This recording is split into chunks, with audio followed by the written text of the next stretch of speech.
One of the most confusing types of narcissism is the covert narcissist. They can be hard to recognize and it can feel very confusing with them. So let's talk about how you spot a covert narcissist.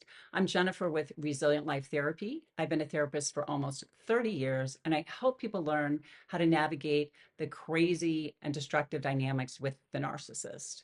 So there is a reason I devote an entire chapter to covert narcissism in my book, Surviving the Narcissist. They are confusing. They don't look like your prototypical narcissist. In fact, I call them the stealth narcissists. They can look really nice and really unassuming. And so the idea that they're narcissistic feels very confusing. And often people are like, I don't know, there's all this crazy stuff going on, but they're so nice. They don't have the grandiosity. Surely they couldn't be a narcissist. But yes, they can. So here are some ways to recognize covert narcissists. They are terribly passive aggressive. It is their specialty. They often won't hit you head on, but boy, are they good at sticking in the knife, jabbing you sideways. Very good at the passive aggressive game. They will always play the victim. All narcissists will, but covert narcissists take this to the next level. There's always this sort of sense of fragility about them. They're great at playing the martyr. That also bleeds into the way that they use vulnerability to manipulate people. They are very good at seeming vulnerable, at seeming fragile.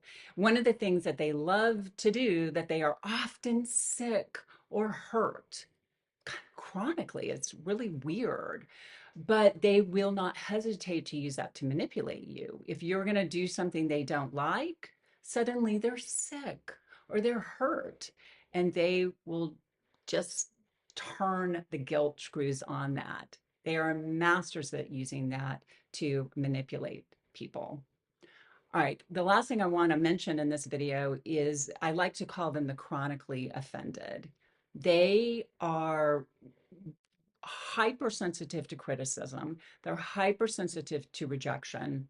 And so they are just chronically offended. You're always going to let them down. You're never going to get it right with them. Just don't even try. If you want to know a lot more about these dynamics and learn more about covert narcissism, do make sure you check out my book, Surviving the Narcissist. And also make sure you follow me for more content on this and on narcissism. So follow or subscribe. All right. Thanks, guys. Bye.